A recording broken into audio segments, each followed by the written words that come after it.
This is a Film Stories original podcast. We made this. Welcome to the Starlight Ballroom. Hey!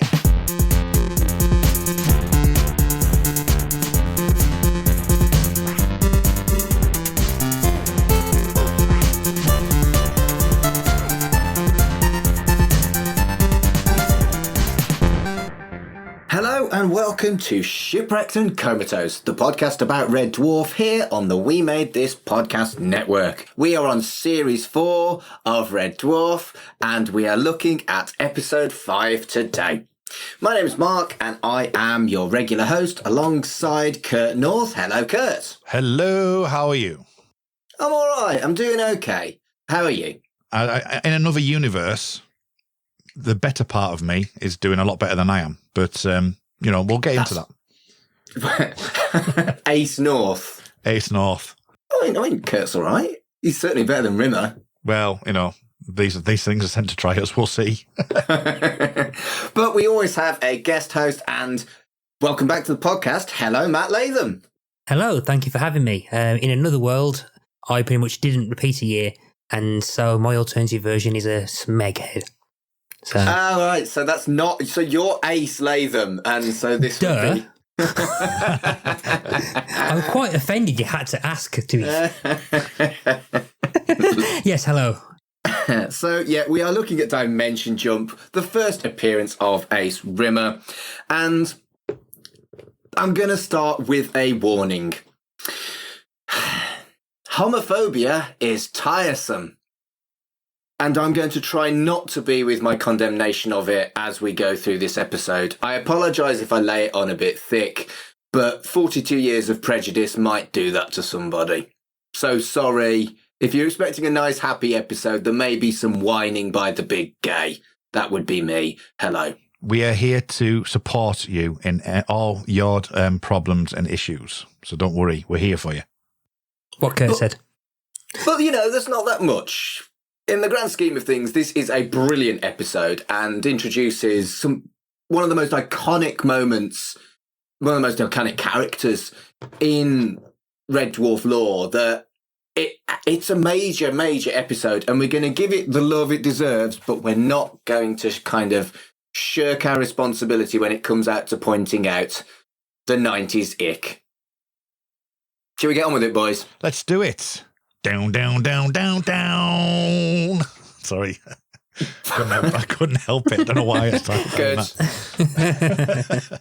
Good. We should get a new intro, in the Red Dwarf style, but more of a Top Gun style. That's what we should do. I mean, we could, but that involves more work for Colin. And? Good point. It's not more work for me. Yeah. So, we start in a greenhouse.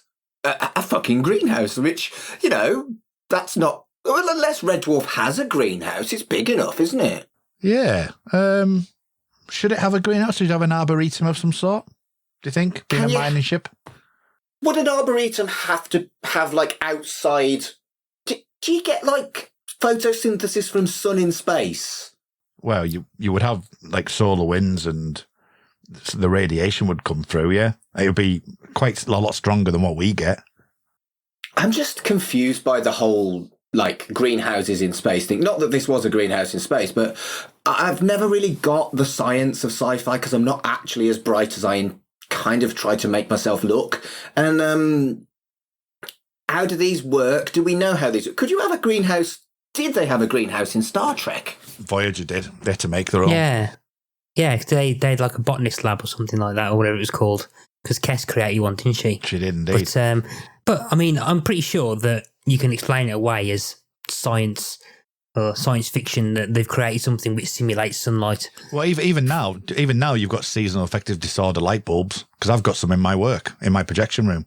Because when I first started at my work, the projection room was 70mm film. You would have 15 minutes in between each film. So there was no way of getting out of that room.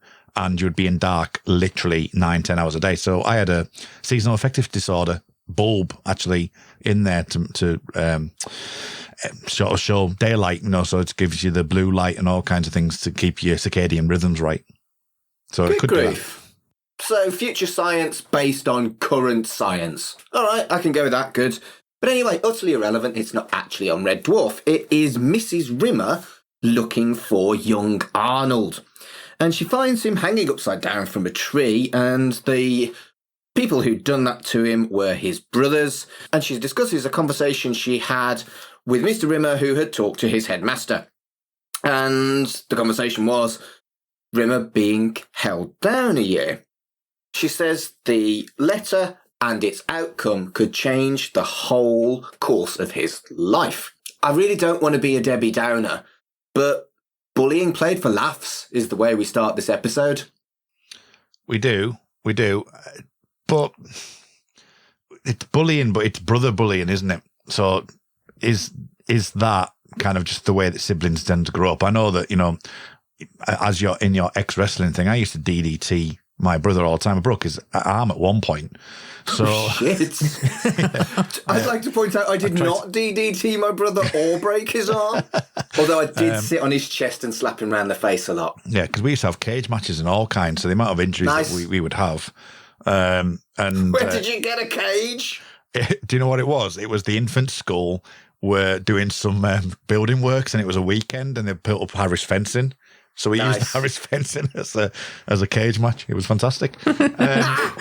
So yeah, I do get your point. I do get your point with the bullying aspect of it, and unfortunately, that's at this time of, especially that year, the years I was growing up, though not necessarily hanging someone upside down, but things like that would actually happen, and it is a sibling thing. So I don't know. I can give it a little bit more leeway than I would if it was just like a school bullying. I think it's more that it's the fact that the parent completely ignores it and treats it like it's normal, and his brothers aren't admonished is what I've actually got the problem with. Yeah. But Rimmer's mum was never supposed to be a good mom. That's true.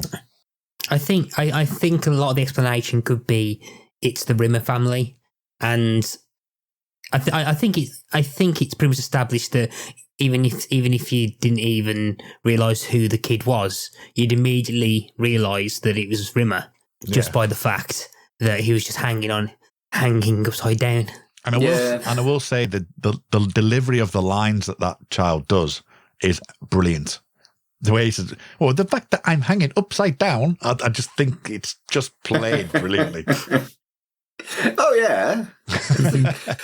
He's a good. Is it the same actor that we saw in Alphabetti Spaghetti?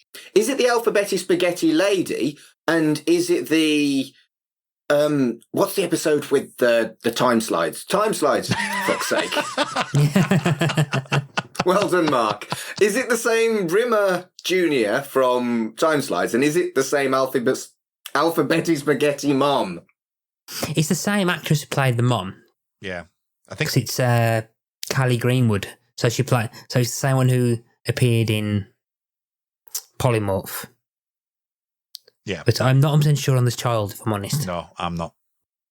I think in a weird way, and no disrespect to child actors, the mum being the same mum is probably more important than the kid being the same kid.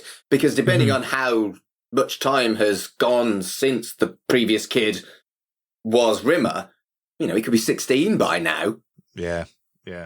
And it always reminds me, and I think the next 2 episodes are going to be quite full of this, is that there's a lot of smeg-ups around this time. So when she actually gets her lines wrong in the smeg-ups, and she goes, "Oh, fuck," like that, and then she realises the kid's there, and he's like, "Oh, sorry," which is great. And there's a few in the next episode as well. So it's got actually quintessential smeg-up territory. This where a lot of the smeg-ups actually sort of come to light. It's interesting you mention the smeg-ups because there's loads of stuff that's around this time as well, because it's prime Red Dwarf time. Looking at the smegazines could be about now, because the smegazines were launched in between Series 4 and Series 5. There's just so much kind of periphery stuff for us to look at around this time as well as the main show. It's kind of like the boom period of Red Dwarf, I suppose. Yeah, and I think the quality just, we've talked about the quality so far, and it's going to be interesting to see how we finish season 4. Has been exceptional. I think it's been much better than what I thought season 3 was going to be. I thought season 3 and 4 would have been on par, but I think 4 is actually tipping it by a bit of a margin as well. I was going to bring this up because behind the Iron Curtain, we record these in advance, so I've got no idea the reception either you've had with Colin and Carl on series 4 so far. But in the lead up to this, I pretty much ended up watching series 4 over 2 days, so Friday and yesterday. And if I'm honest, I actually think series 4 is the weakest of the 4 so far. That's interesting. Really? Yeah, I don't know whether it might be the case that I've probably watched it quite the least, rewatched it quite the least. But so, I mean, particularly in the first 4 is that first 4 episodes before this is that a lot of it I couldn't. The bits and pieces I remember, which are quite funny, but the overall episodes don't really stand out. Very similar to the criticism I had with Backwards, where there was a lot more, where like the concept's probably better than the episode is, and just contains moments rather than being a strong episode. And I remember looking at series 4 so far, and I'm like, I mean, I've forgotten DNA was in series 4. I always thought that White Hole was series 6. Right, yeah, and we'll get to Meltdown. I completely forgot Meltdown existed until I watched it yesterday. So, and I think it's overshadowed by 5 and 6 for me. But I find quite interesting that you think it's good. I don't know whether that's probably just me being my specific opinion, but I've thought this was weaker than series 3. What do you think on that, Kurt? Of the 4 series we've watched so far, which has been your favourite?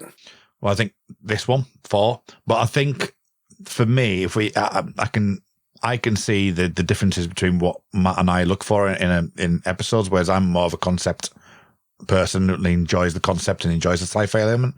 So, and in the past when me and Matt have spoken, it's been, Matt, I think you tend to go for more of the emotional resonance stuff, the stuff for Rimmer and Lister and stuff like that together and things. So if you think of when I came on for Thanks for the Memory, which I still think is one of my favourite episodes, I think series 2 has a lot more of the emotional character because they didn't have the budget to explore on those concepts, which is probably why I think series 2 is probably still like my favourite. Yeah, that we've done in this rewatch so far. Whereas the more concept-based Red Dwarf is probably more appealing to you. So, but I think there's still moments of character, particularly in this episode as well. And this episode's full of like character development, character bits. But yeah, I just thought it was interesting the differences that what people get from Red Dwarf, and how different it is. I think for me, Red Dwarf 4 is as good as I remember it being. Red Dwarf 1 and 2 are better than I remember them being, and Red Dwarf 3 wasn't as good as I remember it being. So I think 4 is my favourite, and 3 is my least favourite of what we've watched so far, which is not what I would have expected going in. Yeah, it's interesting that, isn't it? How re-evaluation of it makes a big difference. I can't remember which ones I've got for Series 5, but I'm going to try and see if I can make an effort to watch all of Series 5 before I come on for Series 5, just to see and have this conversation again about how it lines up with the rest of the others as well. I mean, my expectation of 5 and 6 is that they will be fantastic. Those series were my favourite series, and I think that's kind of not a particularly controversial opinion. No. Well, I looked looking ahead at Netflix, I'm like, oh yeah, so-and-so's in that episode. So-and-so's that episode. I mean, Series 5 for me is very similar to Series 2 in that there's like, oh yeah, that episode's in this one. That episode's in this one. Yeah. So, right, it's going to be interesting. I'm just quickly looking at Season 5 now. I'm going, we're not there yet. No, we're nowhere near there yet. We've got loads of stuff going on in between series as well, which we'll touch on later on. I've got to edit the entire recordings of Season 4 yet before we get to Season 5. So, just bear with me. We should have it done by the end of 2021. Oh, thanks. What you mean 2021 as in like 8:21 tonight? Or I mean, if you're that good, Kurt, get on it. This is when he does a podcast and edits another at the same time. I mean, I could believe that of him, to be fair. I'm just doing it now, actually. I'm actually editing a One Division one now, right as we speak. Good. So, 20 years later, a gold-clad space pilot lands his spaceship and gets a standing ovation. Holy shit, it's Rimmer. And, yeah, he's floppy-haired and quite sexy. He hugs a gentleman called Spanners, who calls him Ace, and they exchange compliments and discuss the party that he'll be skipping for pints with the engineering team. And Spanners looks quite a lot like Lister. Now, we all obviously have seen this episode quite a lot of times, but imagine the first watch of this. I mean, even the concept of what we've got to so far with Rimmer's story, it says about being held down here. How can that make a thing? You don't realise that's a different reality till to kind of this moment. And the entrance obviously is just brilliant. You know, the fact that you've got him coming in.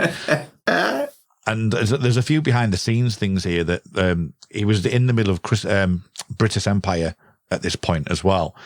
And he was really conscious, Chris Barry was really conscious that he's playing someone who's not well liked in the British Empire. He's playing Rimmer, who's not well liked on the ship. And he wanted something to like really kind of push it.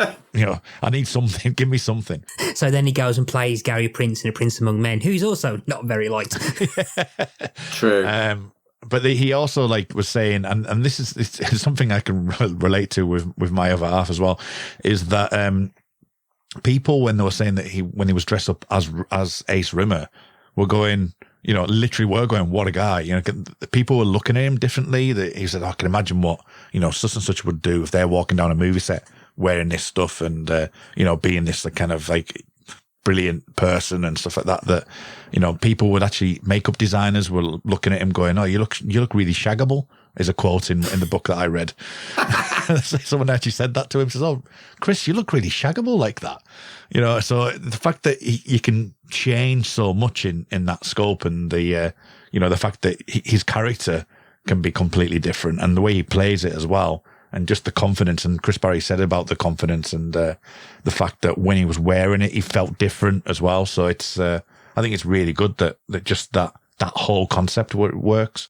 It's fascinating that it was a bit of a headfuck for him as much as it is for the people watching that, holy shit, Rimmer's sexy. And it's just like, imagine that the first time you see Ace Rimmer. I was so young that I can't remember it vividly, but as we saw at the Hollyhock convention that you and I went to, Kurt, there are quite a lot of young Red Dwarf fans who will be seeing this for the first time still, 30 years on. Imagine the first time you see Ace Rimmer. Yeah. How fucking brilliant is that? That's the kind of experience you can't replicate once you've lost it. You know, and yeah. I was too young, and I'm too old now to really be able to remember it. So I'm a little bit jealous of these new Red Dwarf fans, these bloody 12-year-olds with their youth being able to experience fun things that they'll forget when they're 42. That's for you to look forward to, children. Just look back at this episode in 30 years' time. Empathise with my misery, child. Yeah, and then you've got a 70-year-old Mark going, oh, look at all these 12-year-olds watching it in portrait on their holographic devices in like 6D sound. I'm a cantankerous old queen at 42. What am I going to be like at 70? Shit a brick. Can you imagine them, like, because of Red Dwarfs, the way the Red Dwarf's gone over the years, that they do a remastered version in hologram? I'd love it. Like a 3D hologram. It depends how good it is, though, because some of the remasters haven't been that good. True. I mean, I've still not forgiven George Lucas for shit small trod on his tail Jabba the Hutt, so you're absolutely right. I can't believe it that Han Solo trod on Jabba's tail. Jabba would have fucking eaten his head. Anyway. I think we've hit a nerve. It was. I didn't like it. Didn't like it. And right, that's the thing about Red Dwarf, is you can access both versions. If you, for some reason, like shit CGI over cool models, we've got you. You've got the DVDs there for you. But LucasArts never, ever released the original cut versions of the original trilogy once they'd done the remasters, so you can't access those versions. The only way you can do it is piracy of VHS rips. And why the fuck not? There's money in that. Disney, of all people, have got a product that they could make money of, and they're not. I mean, I know this from history that the fact of Disney, and this is before Disney became the absolute mammoth that it is now. Don't get me wrong, Disney had always been a mammoth, but if you were wanting to see Star Wars, so say if my cinema decided that we're going to have a May the 4th weekend, they'd be like, no, it's not being released at the moment. Or if you want to see Beauty and the Beast, no, we're not showing any animation at the moment. You can't. We're only releasing it on the days we want it to be released, and you've got a set amount of time to release it and watch it. They're just so strict. It's the same with Beatrix Potter. The people who do Peter Rabbit, they are so strict with what you can and can't do. We had a week of when Peter Rabbit, the first film, came out. We wanted to do various different activities around it, and it was so strict, it was unreal. And that's the way that kind of media is, unfortunately, that they want to have complete control over their rights and what they want to do. And unfortunately, for things like Star Wars with the remasters and stuff, is that they're just not willing to do that. They want to have strict control and release it and make the money when they feel fit to do that. And it's a real shame, because when in the right times, in the right places, when companies indulge their fandom, not only can they make money from it, they can make their fans happy. A couple of months ago on Right in the Childhood, I covered the Japanese anime show Cyber City Oedo 808, and there was a beautiful DVD release of that with the 3 different versions. The British version with the British dubbing and soundtrack, the American version with the British dubbing and the Japanese soundtrack, and the Japanese version with the Japanese language and the original soundtrack. So 3 different versions. The British one's great, the Japanese one's great, the American one's shite. But I still want to see the American one out of pure morbid fandom curiosity. Yeah. I had an absolute fangasm for a week watching the same thing 3 fucking times.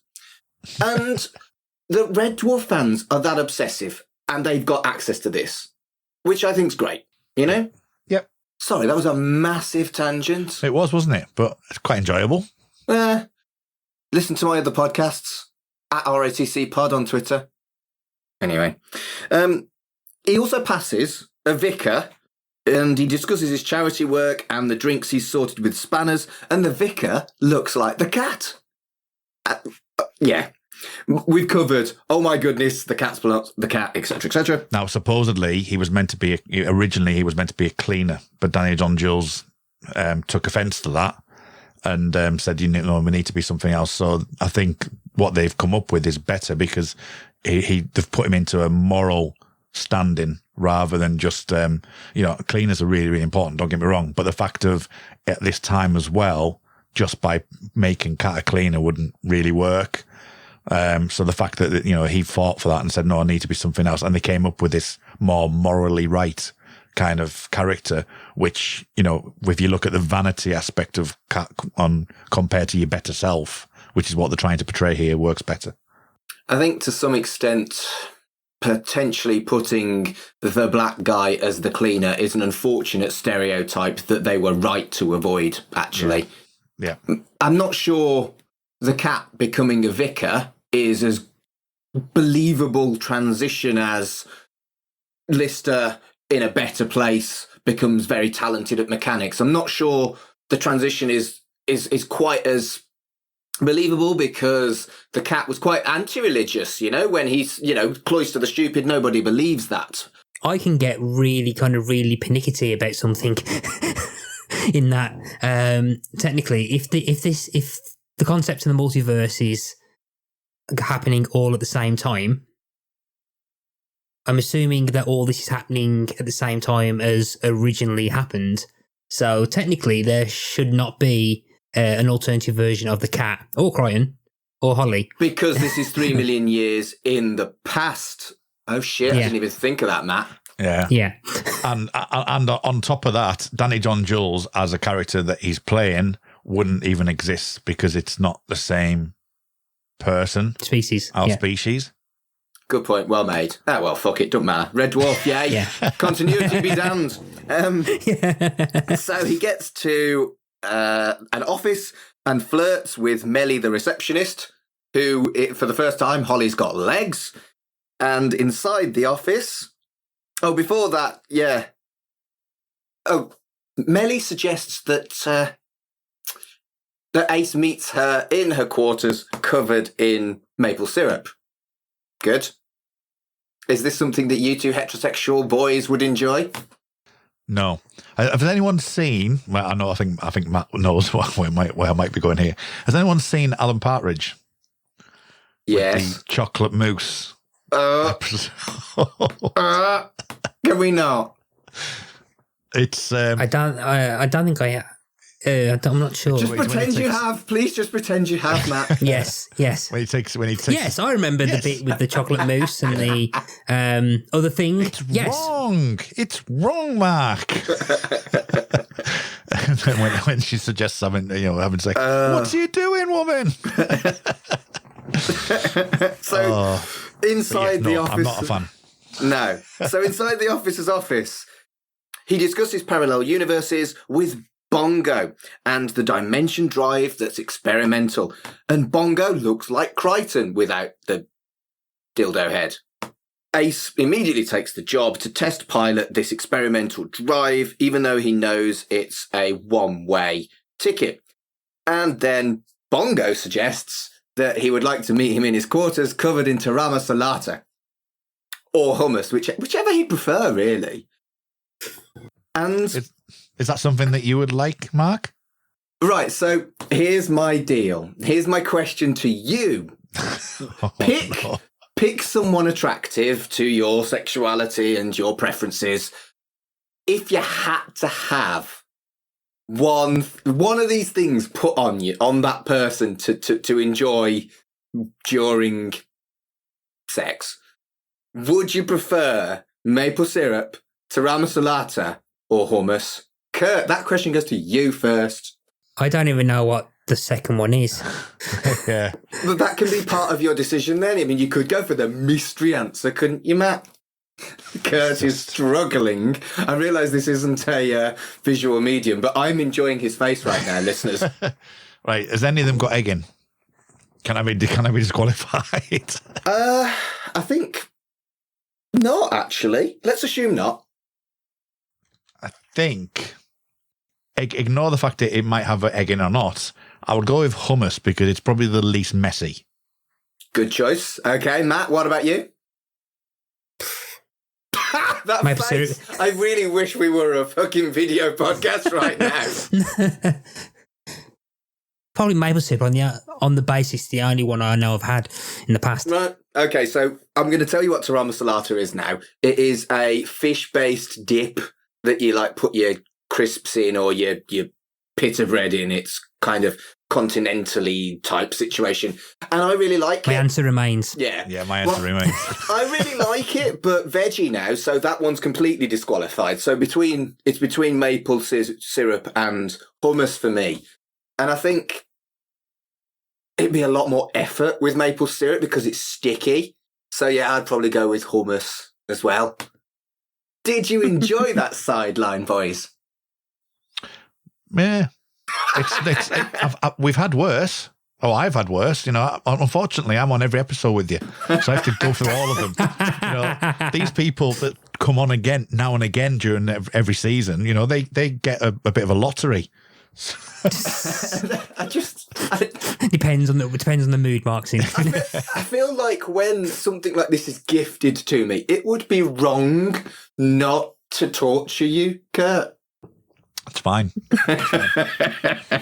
I'm used to it now. I made my bed after lying it now. It's almost just over a year ago we started this. So. There's only 12 series, mate. We're about a third of a way through. Good work.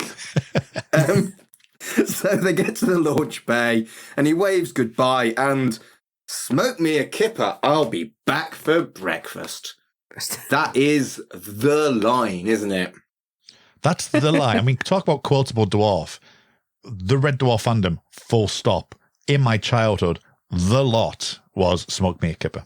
Yeah. It's not, as I say, I think I mentioned this before in previous episodes about there wasn't that many people that were watching Red Dwarf in my friendship group, but Smug Me a Kipper was within the school. You know, it was that big, and you know the T-shirts that you know with Ace on it. It's just that is like a lot, especially around that time, was the thing that Red Dwarf was known for.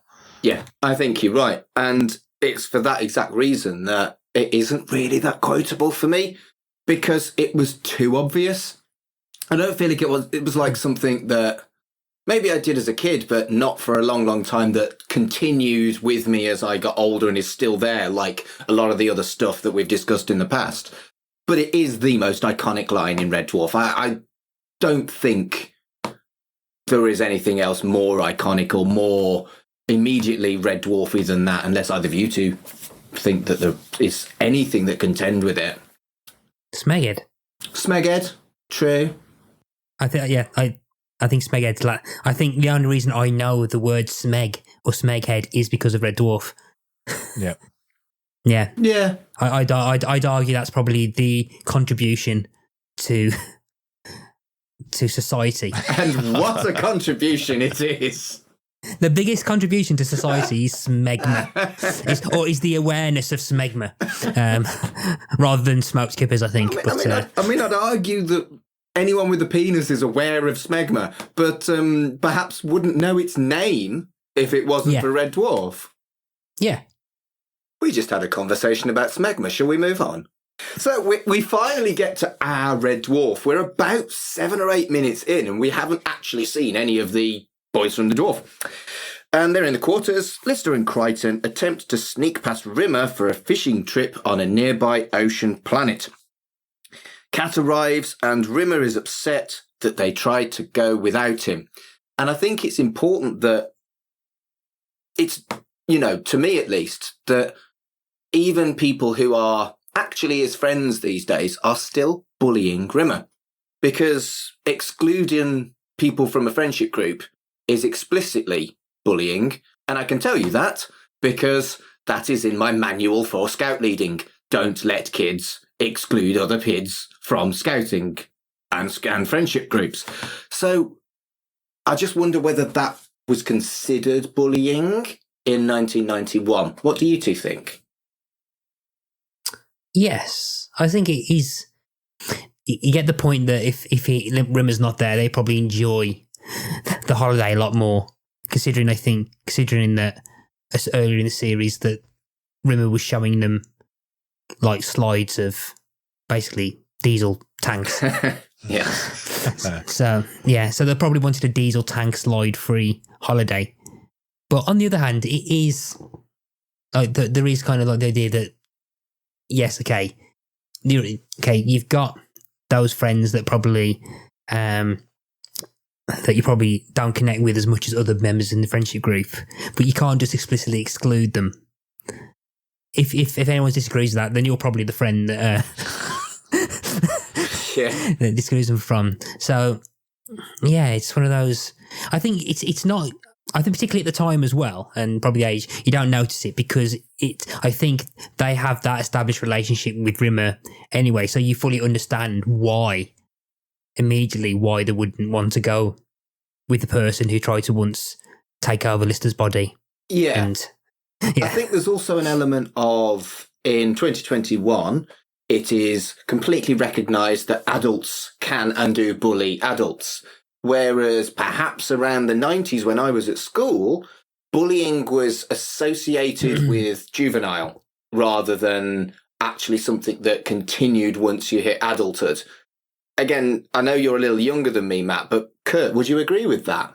Yeah, I'd say that, definitely. Yeah, it's... I don't know. I can't remember if there's an actual name for the character type. There's a character type which I've always referred to for nearly 2 decades now called the Eric Cartman character, who's usually, and there's probably an actual TV trope article with the actual name on, where, I mean, particularly in comedy, that they're there to explicitly generate conflict and antagonism. Yeah. And Rimmer is the Eric Cartman of Red Dwarf. I like Sheldon Cooper's probably another one in a similar vein. And where like you constantly question how they remain friends with them. But despite their actions in some episodes, but I think South Park has found ways of addressing that kind of thing better than Red Dwarf has, admittedly. But yeah, and I think mainly because I think Eric Cartman is like about 1,000,000 times worse than Rimmer is as a person. But it's that kind of like there's a friendship group, and there's the one character, particularly to generate conflict. Yeah. The metaphor is strong with Eric Cartman, so regardless of what its proper name is, that makes a lot of sense. Yeah. Yeah. I can't. It's annoying me now. It's one of those concepts that always jumps out like immediately in new. If I watch something new, I'll immediately you'll find the character that will generate conflict or the most likely to cause conflict. And it is Rimmer in Red Dwarf, and I think I think it come up in the first series. Like Rimmer's there because it's to keep Dave Lister sane, and I think we've talked about this, whether if it was someone else other than Rimmer to keep a balance, then they have to emotionally it keeps Lister grounded in that he's got someone who's got he's got the capacity of a multi-layered relationship with, of not just being a friend, but someone who's also antagonistic with. Whether it was something like Peterson or someone he's used with, he would just be pissed. Yeah, true. The whole time. And I think the other aspect to bear in mind as well is that sitcoms are by design actually done in a way that it's a hyper realization or hyper real story. Yes, so the fact that you've got to pull that character trait out, but you've got to pull it out quite significantly to get that. So yes, there would be elements of like something that's maybe a bit smaller than that within a group. Oh, you didn't tell me about that. Why didn't you tell me about that? Which is not as much as like you didn't tell me you were going on holiday. There's a bit of like a balance that way as well. So I agree that you probably wouldn't write this as much nowadays as you would then, but I think you have to have conflict in a story to be able to move things on. Yeah, and Rimmer does say that he's tried to get on with them, and Lister does renege and says, "Yep, of course you can come fishing with us," because he does the right thing, despite the fact. And this is the difficult thing about this element of bullying. He clearly, genuinely doesn't want Rimmer to come on this particular instance. It's not that he's chosen to actively be unpleasant to Rimmer. It's more that he's been selfish. And I think a lot of people don't get their head around how bullying is still bullying if you're looking after number one. Does that make sense? Yeah. I mean, I'm just thinking from a personal perspective that I once went on holiday. Well, it wasn't actually me. No, that's a lie. I didn't go on holiday, but there was a holiday group of friends. I didn't go, and there was one person that did went in my place, who is someone who he's a difficult character. He's brilliant, but when he goes too far, he goes too far.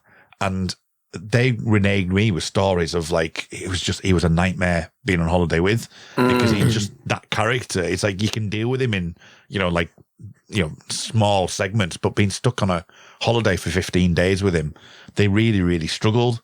To the point where they had to leave him at one point because he was just getting that just het up in his own kind of whirlwind. So there is real life things that would happen in a group, in a circle of friends, that things like that would happen. Oh yeah. But yeah, it's interesting just thinking about things like that, where I can imagine being on holiday with this particular person, and it would be a nightmare. It would absolutely be a nightmare. On the flip side, there's a friend that I went on holiday with in the same group of friends, different people. We realised everything, and it's something I didn't realise about him, everything revolved around food. It was, when we get to the airport, we're going to have food. When we get to on the plane, we wonder what we're going to have for food. When we get off the airport, we're going to go to the taxi. When we get there, we're going to have some food. We'll wake up in the morning, we'll go for breakfast. It's like, will you stop it? And I tried to tell somebody, says, look, watch him. And then for the next 2 or 3 days, all I could see is like him going, so we'll go into town. We'll go and have that. Go to the pub down the road, and we'll get a meal there. And they're just going, oh God. So, but yeah, character traits, it's an interesting subject. And I think there's something to be said about friendship groups with things in common. And it's touched on in the episode where Rimmer wants to know why he can't find friends who are into telegraph poles, Hammond organs, and Morris dancing. And whilst I'm not into those three things, I might argue that my tastes are a little bit niche too. I don't think I've found anyone else who's into podcasting, board games, and scouting at the same time, but I don't think I need someone like that. I think that person would actually drive me crazy. You do that all at the same time. So you... I mean, I have done... I'm editing the podcast right now, but are you actually scouting as we speak? Or I've done two of those things at the same time. I've done board gaming with my scouts, and I've done podcasting with my scouts, but I haven't done podcasting and board gaming at the same time. So maybe that's my new podcast idea, Kurt. oh God, no! Oh God, Kurt, you started him off already. At the moment, I keep getting whenever a podcast Twitter account says, "Oh, so and so's followed you," immediately I assume it's Mark, and it usually is. That's not fair. It's not. Sometimes it's Kurt. Oh man. Oh, I've lost my track now because you distracted me with more podcasts. Matt, it's your fault. We're 45 minutes into this podcast, but we're about 7 minutes into the episode. All right, I'll get on it. So, Rimmer does some backseat driving, and it's funny. And in the back, Lister and Kat are discussing how they're disappointed that Rimmer's actually coming with them. Kat is completely right when he accuses Lister of being two-faced, but he's then two-faced himself. Hypocrisy is a beautiful thing when it comes to comedy. Yep. Rimmer comes in the back and offers to put on some Hammond organ music, and then he suggests campfire songs. But before it gets worse for everybody, there's a purple alert and a time anomaly. So, purple alert. Does that involve changing the bulb? Not in this particular ship, no. They don't have a bulb in the cockpit. I don't know. I wonder whether if this was deliberate, that they were kind of like planning on gags around the different kinds of alert, because basically they quite constantly take the piss out of Star Trek, and this was just sowing a seed for that very iconic thing. I wonder. Potentially. And what I will say in the episode, just before we move on, when he starts singing Kumbaya, I just lose it. I just absolutely use. I was saying, doing campfires, Kumbaya. It's just like so comically brilliant timing. I love it. As a scout leader, I'd like to point out his lyrics are fucking wrong. They are not the lyrics of Kumbaya. Damn it. And I think that was deliberate as well. And it worked because it got a reaction, didn't it? Bloody clever writers being clever and using the shitty character to wind people up. It's almost like they're good at this shit. It's like make a good comedy show, really, isn't it? Yeah. So Crichton can't change course, and they're going to collide with whatever's coming out of the anomaly. And Rimmer panics, and they all try and calm down by reading the in-flight magazine, which I thought was fucking hilarious. Okay, so just going back to Hollyhop, which I'm glad happened. I had a bit of a I had a bit of a Rimmer moment during the quiz when they were talking about geography, and they had 9 questions on geography, and the questions came in, and I was like, Belgium. And I think out of the 9 questions, I might have answered like 4 or 5 of them as Belgium. And I got one right, Air Belgium. But they mentioned Belgium in here as well. They do. So I was like, that made me chuckle when I watched it this afternoon. There's a lot of random geography disses in Red Dwarf, which is why they had that whole geography section on the quiz at Hollyhop, I think. And it was, Belgium gets a tough gig everywhere, not just Red Dwarf. And I've been to Belgium. It was quite nice. So what did he make to the air crash actual, the procedures and stuff? And obviously Rimmer's the one that ends up being the one that survives of all of it. But just the fact that he's got the procedures and said, aren't we supposed to be getting behind someone that carries a baby and stuff like that? I just thought it was brilliantly done. Yeah, it was very clever. I quite like that, and I like the kind of model work and the actual effects of the ship crashing. Yeah. As well. So the model works great, particularly with the impact and stuff. I did wonder how many times has Starbug crashed so far. Quite a lot, and it's not going to end either. Yeah. And you wonder how many Starbugs they had to repair. Quite a lot. Quite a lot of Starbugs. They've got to be on I wonder conveyor who belt. repaired them. It's Scutters, wouldn't it? Yeah, get the Scots to do it. Good point. Cat is very heavily injured, but is more concerned about his outfit. Crichton has to snap the bone back in, and he doesn't even notice it because he's reading said previously mentioned in-flight magazine. I loved how Holly was wonky on the screen. As nice touches go, that was fucking brilliant. They didn't need to do that, but it was so subtle, yet so funny. Yeah. I mean, she's pretty wonky anyway inside. To actually put a wonky on the screen, brilliant. Brilliant. Later on in the episode, she gets to stand up to create a fall, which wasn't originally in there. Right. Also, that's something to mention as well, which was mentioned in Hollyhop actually, but has been mentioned elsewhere. I think it's a story that comes up regularly. Everyone gets to say "what a guy" except for her. Melly doesn't say it. Oh, Devode. I hadn't clocked that, but you're right. So they're in a bog and they're going to sink unless they fix the engine. And oh shit, there's a gale force wind outside. Suddenly, Ace appears in the ship and tells his computer he's going to help despite the danger.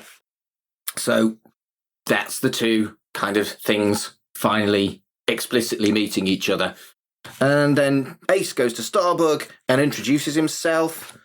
Holly faints, which I think's wonderful. Yeah. As I say, that wasn't even in the script. It was something that Hattie had said. There's not much for Holly to do in this episode. We've got to surely make her meet him at some point or do something. And then she's the one that suggested that what if she just like faints? So hence the reason why she's had to stand up to be able to create the effect of her going, which is one of my favourite moments of hers. I love that. It's moment. wonderful. I just love it. Ace explains the reason he's there and suggests that they follow Rimmer's plan to fix the engine, and Rimmer doesn't have a plan. Ace suggests a two-man job, and Lister offers, and Ace is like, whoa, wait for Rimmer, and Rimmer's like, no. And I like how Ace assumes that Rimmer's going to be brilliant because he's brilliant. And if there are any character flaws of Ace, it's perhaps assumptions like that. Yeah. He also has got a slight flaw, but I wasn't sure if I was going to mention this because it's kind of a continuity thing, but I'm quite happy to say it's a flaw. That he said, Lister goes, but no, he's a hologram. He can't touch anything. Oh, wait a second. Rimmer was just going to volunteer. It's like, you've just been told he's a hologram. He's not going to volunteer because he can't touch anything. Oh, yeah, that's a bit dopey. I hadn't thought about that. Unless, of course, Ace assumed that he was Hardlight, even though we hadn't encountered Hardlight yet. Yeah, maybe they had Hardlight 3 million years before this episode takes place. Maybe Ace created Hardlight in his universe. We don't know. Well, it sounds like he's created quite a few bits of Hardlight, to be honest with you. Lol. What a guy. What a guy.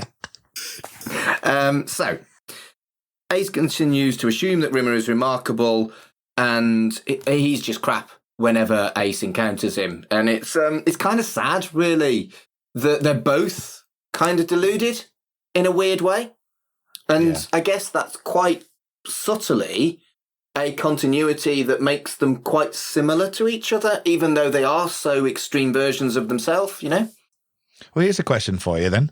If thinking back to over the past 30 to 40 years that you've been alive. Oh, shit. And there'd been a different say just purely a different path that you could have taken, what path do you think you would have been along? So what fork in the road would you have changed, and potentially where would you be right now if had it not been for the things that have set you off in this motion? I think for me, it would be something along the choices I made for career direction as a kid. So actually quite similar to Rimmer, something in school that kind of changed my life completely. I decided with 100% certainty at around 12, 13, 14 that I wanted to be an English teacher. And I did my A-levels focused on that. I did my literature degree focused on that. And then I did a PGCE, and without wishing to be too dramatic about it, it gave me a nervous breakdown. And I think as something that was pivotal in my life, everything I'd focused my everything on going to shit, perhaps if I hadn't focused on that and I focused on something else that I was then successful at, might have made me a very different person. But I'm all right with who I am. I think in a lot of ways I'm the ace, because, you know, Ace had a lot of disappointment that then changed the trajectory of his life. And I wonder if I'd have been a dickhead if I got everything I wanted. I don't know. What about you, Matt? This is something I've given loads of thoughts of before, mainly because I'm quite one of my big kind of interest in fiction is parallel universes and the concept of alternate realities and stuff. So yeah, like, which is why I suddenly, when someone told me, "Oh, this happens in Fringe season 3," I was like, "Oh yeah, okay, I'm going to have to watch that." One of the reasons I really love Sliders, and also I will defend Sliding Doors to the death, because I think it's a great concept, and I'm really shocked that no one has even bothered to think, "Oh yeah, why don't we make an anthology TV series based on the concept of Sliding Doors?" Because I'd watch the hell out of that. I liked the song by Aqua. That's brilliant. That song's brilliant. I've only seen Sliding Doors once, but I remember the song by Aqua was a banger. Oh yes, the song's amazing. I mean, you can imagine it. Let's say Russian Doll, for example. It's a different concept, but you can imagine a Russian Doll version of Sliding Doors. I could. Yeah. I think I quite like the idea of of split decision changing life in different ways. The one for me is, and I know what it would have been, is that I can remember I was in year 6, and I can remember like it's a choice of secondary school, and there was one secondary school quite local to me that I thought, oh, I'd really like to go to there. And so for my friend and my good friend, close friend in years during primary school was going as well. But I know my mum and dad wasn't much of a fan of the school when they went to see it. And then there was another school that my mum and dad was a lot more, they liked a lot more, and was slightly the other way, but there was a few there. And I remember my mum saying, and because it was on the border of West Midlands and Staffordshire, you had to apply differently. And I remember people saying, "Oh yeah, you're not going to get into that school." All right, and my mum come into my bedroom once when I was playing on my Amiga and going, "Oh, you've gotten into so and so. So do you want to go to that school or do you want to go to that one?" Right. And the choice is yours. And I'm like, okay, so I can go to the one school which I kind of wanted to go to, but that my friend was going to. And or I can go to the other one, and I went to the other one. I didn't go to the one that was in Staffordshire. I went to the one that was in Walsall, and I often wonder what would have happened if I would have gone to that, because I think a lot of formative events and instances that made me who I am today, and also basically affecting, and also had massive effects on my self-confidence when I was a teenager happened was as I was at school. And I often wonder what would have happened if I was at the other one, and I would have been a much different person, guaranteed. It's fascinating that we've both gone for school-based decisions, and the episode focuses on a school-based decision as well. And I think that's kind of an important message, that it's easy to fuck up a kid. Yeah. It's a slight tangent. One of the things, particularly we're talking about the school stuff, is that one one criticism of teenage drama that I think is incredibly lazy and is unfair is people saying, "Oh, it's teenage problems. Teenage problems. They're just dull. They don't know what real problems are." But I've always had the assumption that, yeah, but teenage problems will affect you for the rest of your life. Yeah. And sometimes TV shows might be the teenagers might be like the daughters of and sons and daughters of billionaires, but then you've got ones where the sons and daughters of people from the council estate. They're still valid problems that are worth exploring. So yeah, it's interesting because mine would be slightly older than that because I'm strangely enough, we were talking about this in the Xcast episode of Monday, which we were talking about recently, and I'm not one that goes and naturally thinks about these things. You know, so if Carl asks us a question saying, you know, when you think back to stuff, do you think about how things could have been? And I was like, well, I don't think that way. That's not the way I think. I think of just that happened, you know, rather than what it could have been. But I think the one moment that I can imagine if I thought about it in more detail would be I went straight off after sixth form. I went straight into work, and I then spent about a year, well, not even that, maybe 6 months before I got into my first major job, which was I was there for 7 years, and they were cutting back stuff, and there was an option, there was a choice where I could have potentially gone to work in Liverpool, and it was that decision. I think that decision for me would have irrevocably changed how I would have worked. Because if I'd left at that point to go work in Liverpool, I probably would have left everything behind. And I think for me, it would have been a case of talking about your friendship thing, talking about what we were talking about earlier on with people seeing you in certain ways, or maybe personally for me, not being myself as much as I'd like to be. I'm still a bit like that now. There's elements of like things on Facebook I won't post because I can't be bothered. You know, whereas like, had it been because I know certain friends would be like, "Oh, do this. Oh, look, Kurt's doing that." And I'm like, I don't want to listen to you talking about that. So there's elements that like I kind of restrain myself in certain aspects. But I think had I moved to Liverpool, I might have been a bit freer to develop friendships around what I wanted to do more than the friendships I've actually built up while I was a kid. So I think that freedom, if I went to Liverpool, would have been really interesting moving forward. So mine's slightly different. And my choice was to go to Liverpool or to transfer to another role in the city. And I transferred to another role in the city. And then within 6 months, I was working in the job I'm in now. So, and then 15 years have now passed. So it's just really strange how that to me was my sliding doors moment. It's just that option of moving out of the city I live in to a big city, to a city with got millions of people in rather than 800,000 people. I think I'd like to point out that I don't regret everything that happened as a kid and got me to where I was, where, you know, it wasn't a nice time when I did my PGCE, but the fact that I did fail at something that had always been what I wanted to do kind of helped me assess who I wanted to be as a person. It helped me come out the closet. And I don't know, I don't think I would change it. But the answer to your question is, where do you think your pivotal moment was? And that was it. I don't think I would want to change it, though. Yeah. I wouldn't be here now talking about, it might be. You don't know, do you? But yeah, it is interesting just how it almost, sometimes for me, it feels like I'm where I am now, but I could have been there earlier if I'd gone a different path. So maybe. And it's really interesting.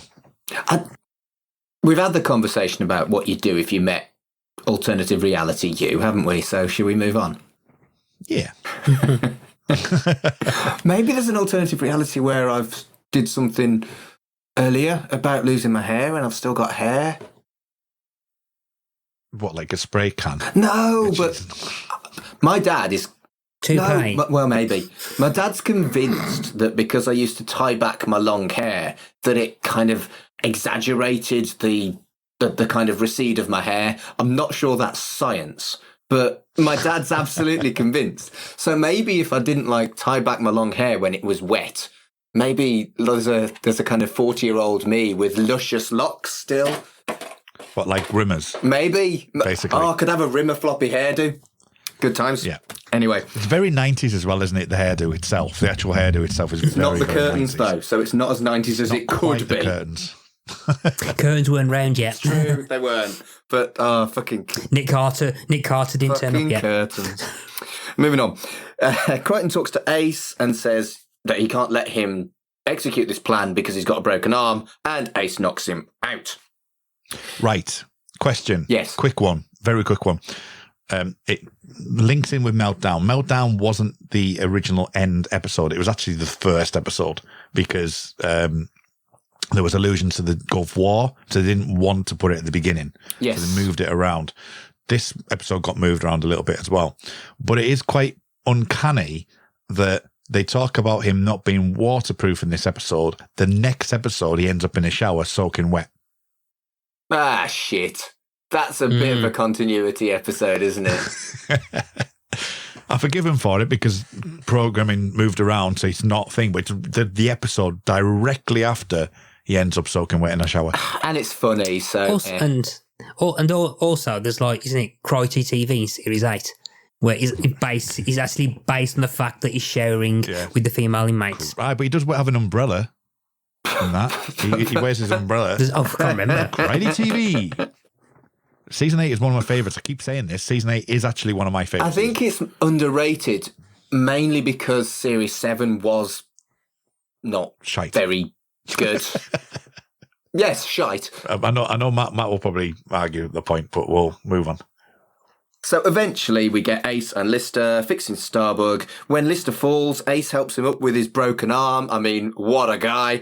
And and then they start singing Rasta Billy Skank.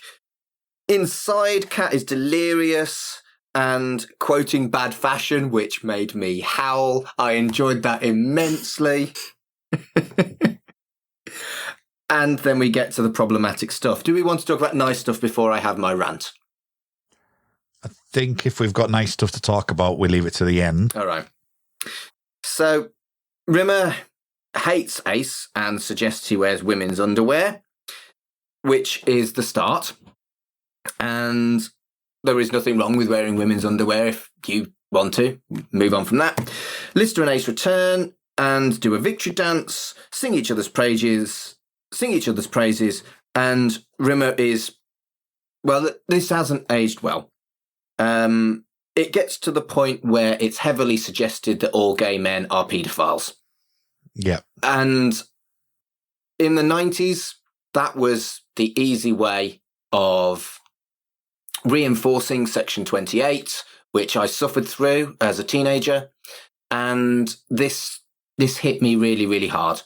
And what I have done, which I will touch on a little bit later, is I've reached out to other LGBT people, particularly in the Red Dwarf fandom, to try and get my head around how I feel about this.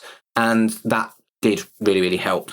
But ball gowns and whipping boys, it's really distasteful.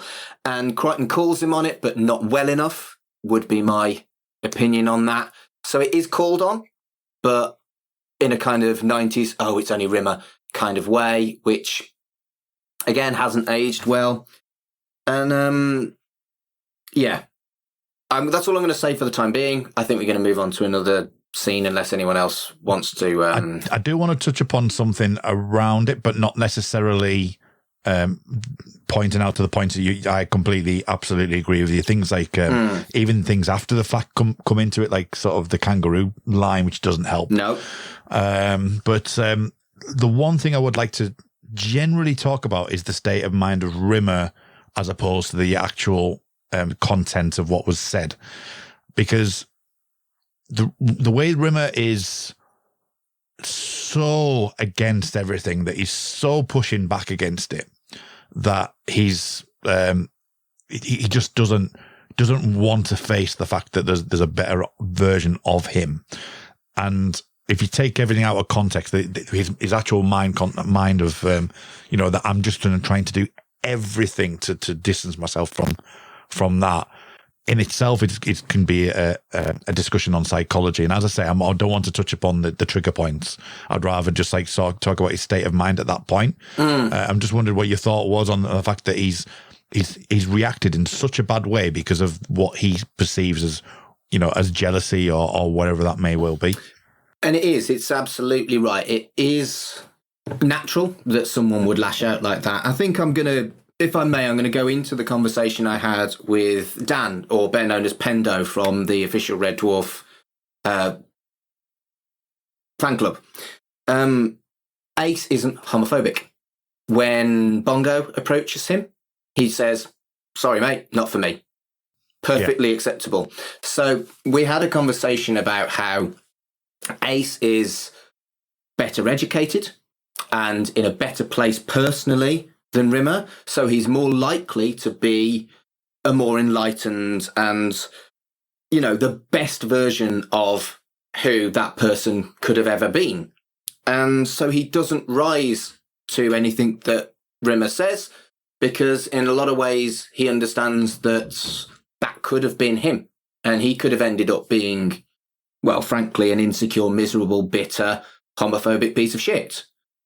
But I think the resentment, like you say, it's taken out on others, and it isn't specifically that he's homophobic, it's that homophobia is all he knows to be able to insult, which again is actually very, very 90s. So in a kind of strange way, it can be argued that this actually advocates education and living your best life. Yeah, that's an interesting way of looking at it. Definitely, I think that makes me pass it more than I would have thought about. But yeah, it definitely feels like it's more of a, as you say, the 90s aspect of it. Of that is something that's a defense mechanism that people use, and it's just interesting that they go down that route. And as you say, I didn't think of the Ace aspect. I didn't think of the point of view of Ace. It's an interesting discussion to have psychologically on, as you say, the defense mechanisms and what is perceived at that point to be, derogatory terms, which is completely wrong. I'm not saying it is right or anything at all, but it's just the way that it feels like that culture is the way that people would express that, and the education thing is definitely something that needs to be thought and considered. We've seen so many times that Rimmer has the capability of not self-deprecation, that's so much of a low self-esteem that he will do anything to basically damage it himself. And again, I think the lack of it I think if the same thing was happening in a more modern series, then you would have had an extension of the conversation between perhaps Lister and Crichton, talking to Rimmer saying, "No, you can't say what you just said." But I think the extreme nature, and I don't think culture in 1991 was far enough to be self-aware that I think that what things Rimmer was saying was the most extreme things he's probably said about something to combat the complete opposite. So because at the moment, if you think of Better Than Life, where he was seeing himself achieving well, he ended up self-sabotaging himself. And then you see Ace Rimmer, which is a lot more of a personal mirror to what he could have been. He goes for the extreme. He goes for the extreme in order to kind of comprehend in his head. And I think the episode fails a bit on that. It doesn't really take him to task on that. It's an odd one, because obviously the best version of me is out and comfortable with who and what I am. But Rimmer never comes out as gay later on, so it isn't that. As much as you could maybe suggest that he's still in the closet, I just don't think, certainly with more modern writing, that homophobia would be considered something that is likely to continue that far into the future. But it's indicative of its time. And sorry, go on, Matt. And so I'll say I don't think Rimmer can probably comprehend himself ever having that kind of close platonic relationship with other straight men. So as soon as he thinks, oh, he's too pally with people, immediately his mind goes to the worst depths it can. So I don't think he's aware that capable. It That does, makes sense. and it's not an unrealistic portrayal of the attitudes of people in the 90s. What I think is important for me to emphasize is that I don't believe that there really is a huge amount of true hate out there. The vast majority of homophobia and racism and any other unpleasantness is through ignorance, and people can learn.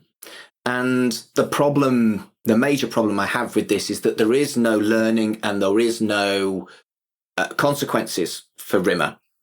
But it doesn't alter the fact that this was kind of a realistic portrayal of what 90s society was. And again, science fiction is indicative of its time.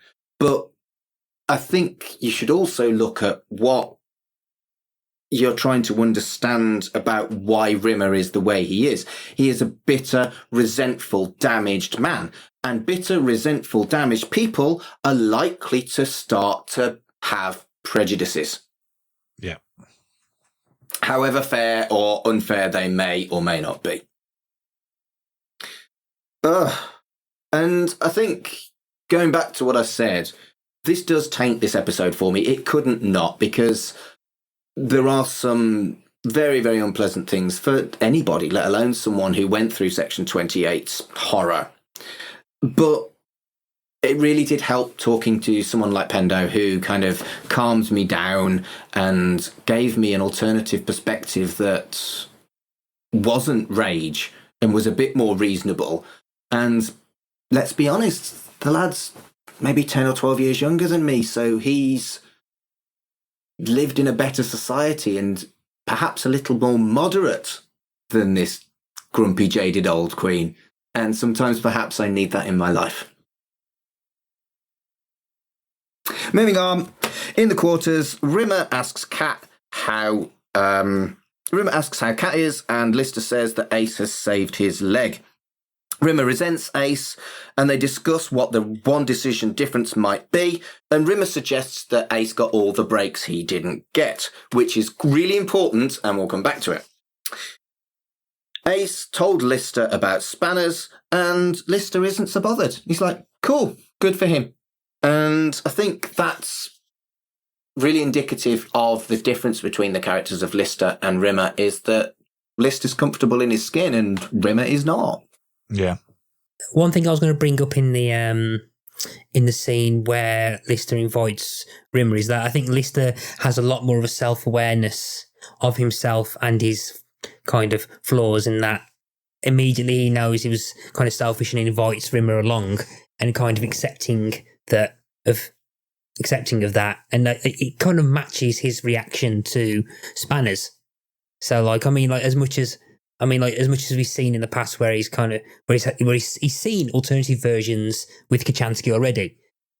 So like when he goes, oh yeah, there's another version who's married to Christine Kochanski, and I'm happy for them. And stuff. But then I think Lister's a lot more.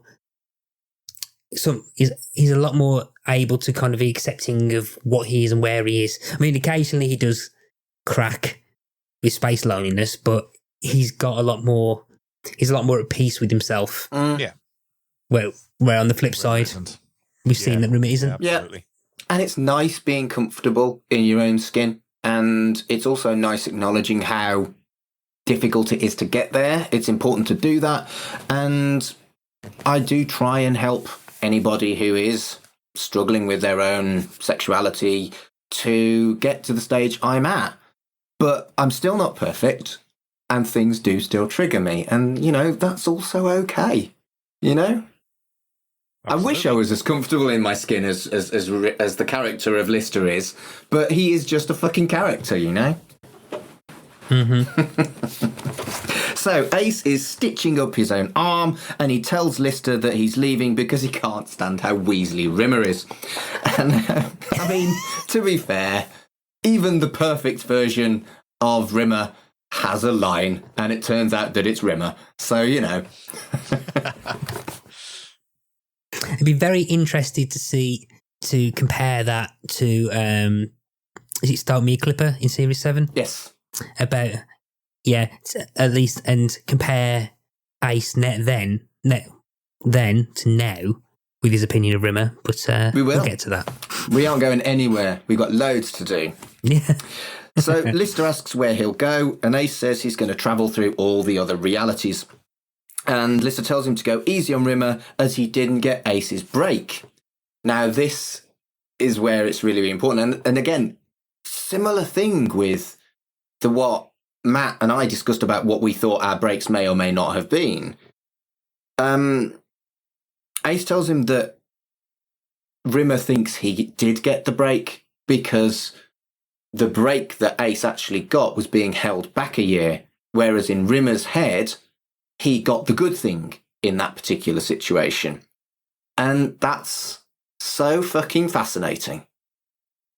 And it's really made me think about my perception of what breaks actually are. And I think, yeah, I'm trying. I can't get my head around it. Can either of you put it a bit better than me? I think the concept of a break in the context of what we're saying is a stroke of good luck that you seize upon.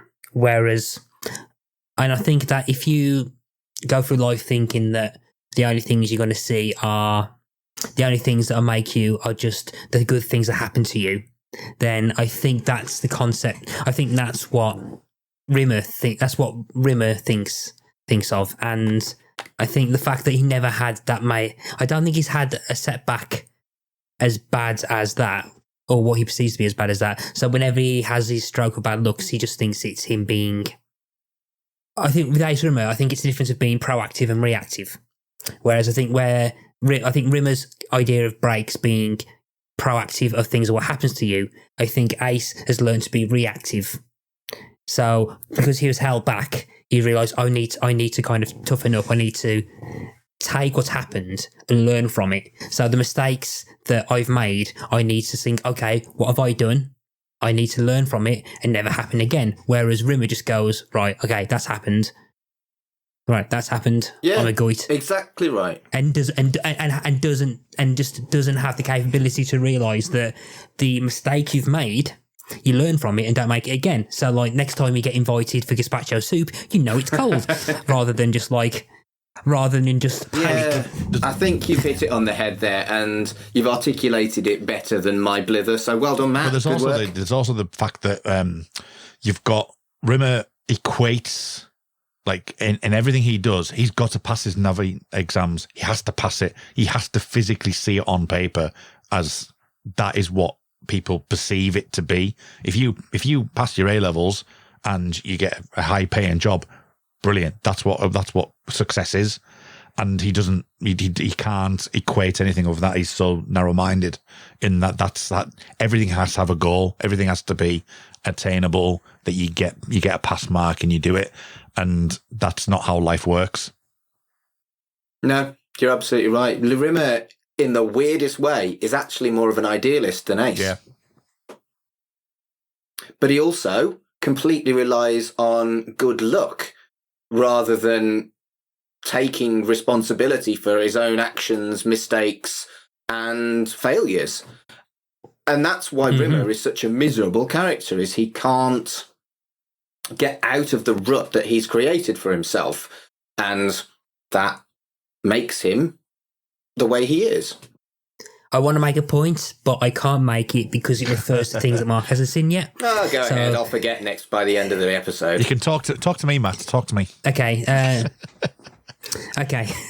So, for example, out of time, only the good, at least two of several instances where Rimmer has navigated around that and pretty much shown characteristics of Ace. And I think we'll get to the point where we'll start seeing the show kind of struggle to develop Rimmer anymore, because he kind of has his end. He has his kind of natural character arc end more than once. So it happens at the end of season 6. It happens at the end of season 8. It might happen again in other times. So I think what this episode does, I think it shows that what Rimmer does in future episodes isn't exactly out of character for him. So I am thinking of like at the end of Out of Time, where he's pretty much almost self-sacrificing. And him kind of, and what he does in Only the Good, even though it kind of ends with him being a bastard again. But I think I know I've seen people say, yeah, it's a bit out of character for him, but I think without Ace Rimmer, you'll never understand that the foundation of him being able to do that is there. Yeah, absolutely. And Ace is important, very important when it comes to Red Dwarf lore and the progression of the Rimmer character and who Rimmer could be and actually eventually becomes, spoilers. And so, yeah, I think as episodes go, it's important. It was just a little bit of a tough watch for me. Let's get it finished. Ace is leaving and Rimmer has attempted to use a scooter to prank him. The prank fails, and then there's a scroll which says, in the decades that followed, Ace Rimmer searched countless realities and met thousands of different Arnold Rimmers. However, he never encountered an Arnold Rimmer as deeply sad and worthless as the one he'd met aboard Red Dwarf. His impossible search continues. So the original ending was that the Kippers did fall. And they cut it out because they didn't feel it felt right. So they put the scroll in instead. But wasn't the plan that the Kippers would fall onto our Rimmer, and then people were like, yeah, but wouldn't they just fall through him? And I think apparently the original, because I think the ending's actually filmed where he just has all the Kippers fall on top of him, and then people going, no, I think there might be some people sad enough to realise that they should have gone through him. No, yeah, I think they made the right choice. I do think they made the right choice. It's the same out of, like, if someone's out of phase, why don't they fall through the floor gag through any kind of sci-fi, which I think actually it's brought up in one of the Stargate episodes, I think, where they take the piss. I think it's Wormhole Extreme, where they take the piss out of science fiction stuff, and one of the characters goes, if I'm out of phase, why don't I fall through the floor? And the writers just look at each other and going and just shrug. Games. I've been playing Star Trek Online again recently, and at certain times, say for example, because it's online, you get the sometimes you'll get the character like doesn't respond to what you're doing, and he'll just start hovering. So you can just, I just want someone to do that in a comedy like Red Dwarf would do, where the hologram just all of a sudden just stops and just starts floating like along the corridor, maybe just like 6 inches off the floor, or like 6 inches below the floor, and just kind of go through it. That would be great for me to see that. Oh, one thing I might definitely need to bring up as well is that the quotable Red Dwarf. Completely forgot there. There's one of my one of my favourite kind of gags is when, all the way at the start, where Lister talks about going condom fishing, and it's the goes, yeah, £2 black rib nobbler, which gets called back by the cat later on as well. I should have done my research. I wonder if there is such a condom as the black ribbed nobbler. And I do not want to use my work PC to search for that. New incognito tab open, sir.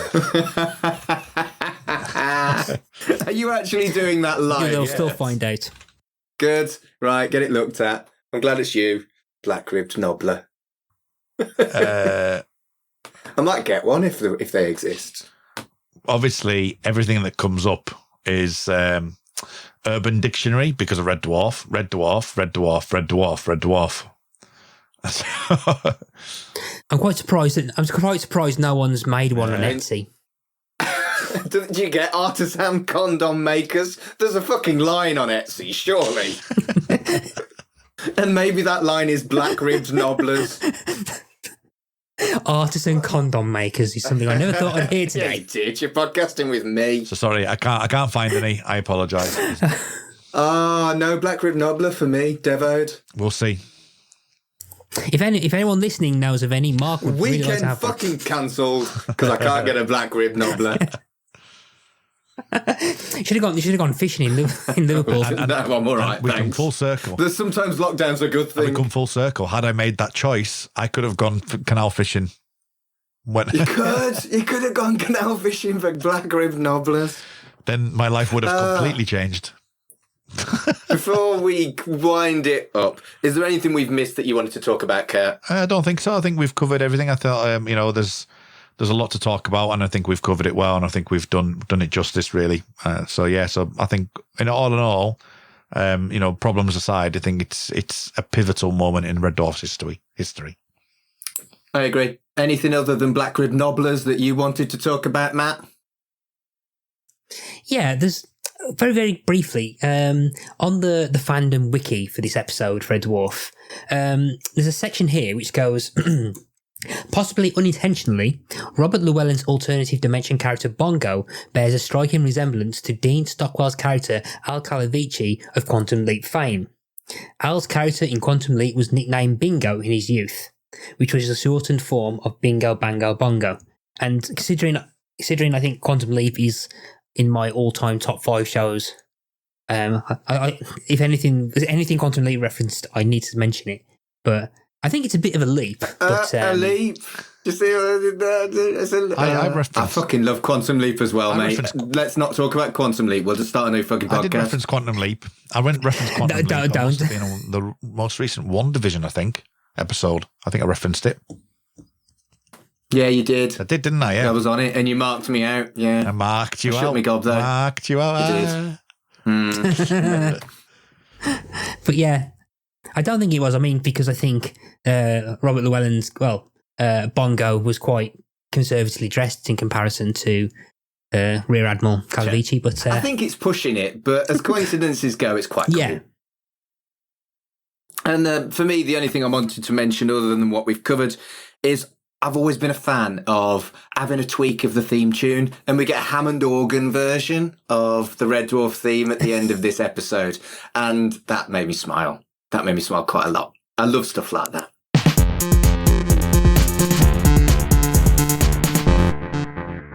So, before we disappear, Kurt, where can people find you on the internet? Online on Twitter at rmuldrake, RMULDRAKE. Watch me talk, listen to me even, talk about Star Trek, about WandaVision, about the X-Files, about Millennium, and about various other things. So at rmuldrake. Today, I'm not going to go in any more depth than that. Matt, what about yourself? You can find me on Twitter with xanmat or zanmat, and but just randomly talking about other random stuff.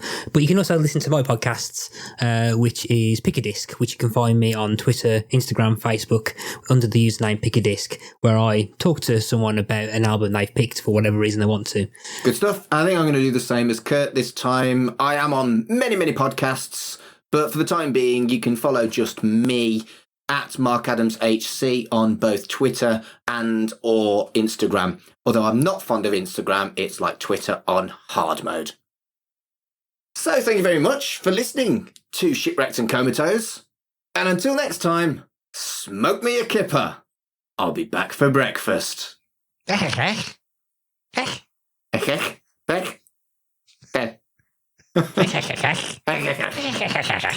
me a heck. I'll be back for heck. Hello everyone, this is Tony, Network Chief of We Made This. As you know, our podcast network brings together a brilliant assortment of talent who talk about all kinds of pop culture content, such as the episode you've just listened to, or maybe you're just about to listen to. We're not going anywhere, but we'd love to keep the lights on for even longer if you're able to support our network on Patreon. For just £2 a month, you get your name in lights and the satisfaction of knowing you're helping us produce more great audio. And for £3 a month, you'll get your name in lights, but you'll also get access to an exclusive bi-monthly podcast from the We Made This talent pool on podcasting, pop culture, and, well, you tell us. We'll take your suggestions. For less than the price of a coffee per month, you can help keep We Made This going. Just head to patreon.com/We Made This. That's patreon.com/We Made This. And get the ball rolling. Now, back to your scheduled programming. Elsewhere on We Made This. The giddy carousel of pop. We find ourselves in the Hammersmith Odeon with Dave Rimmer. He's backstage, deep in the murky bowels of the Odeon. All is not well, writes Dave. Somebody has got the Gap Band's trousers mixed up in their dressing room. Charlie, one of the three Wilson brothers, who are the nucleus of the Gaps, holds up a silvery sequined pair of strides that no sane human being would be seen dead in. "These aren't my shingles," he exclaims disgustedly. "These are Robert's." He throws them down. It's the fact that they call them the missing Baco foil kecks. That's what really made me laugh, yeah. Yes. Yeah, and spangly combat gear. So there's a kind of, the fashion correspondent is working overtime. We Buy Records. We're now officially in the sunlit uplands of post-Brexit sovereign Britain.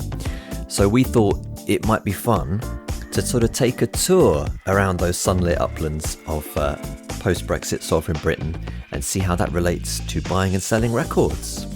Because it's going to be good, right? They had what? They had four years to sort of figure it out. Let's stay positive and hope that all of the emails we've had on this subject are positive, shall we?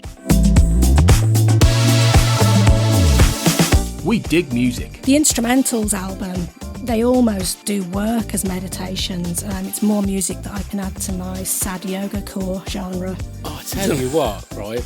I messaged Colin about this earlier because this is the first time I got to the Instrumentals. But considering you hate noodly nonsense, this is noodly f***ing nonsense. Like, how long is that first nonsense. track? The thing is, they were improvised tracks. You can tell. Yeah. Like, not in a. I'm not saying that in a negative way because she's a fantastic player. But if you were to look up self-indulgent in a dictionary, this would be one of the pictures. Yeah, we've both picked up on this. You are never, ever, ever, ever allowed to complain about something being noodly again. Okay, Nope. I promise. Because this is the definition of it. And it's great. We like noodly stuff. Yeah. Check out all of these shows and more on the We Made This podcast network.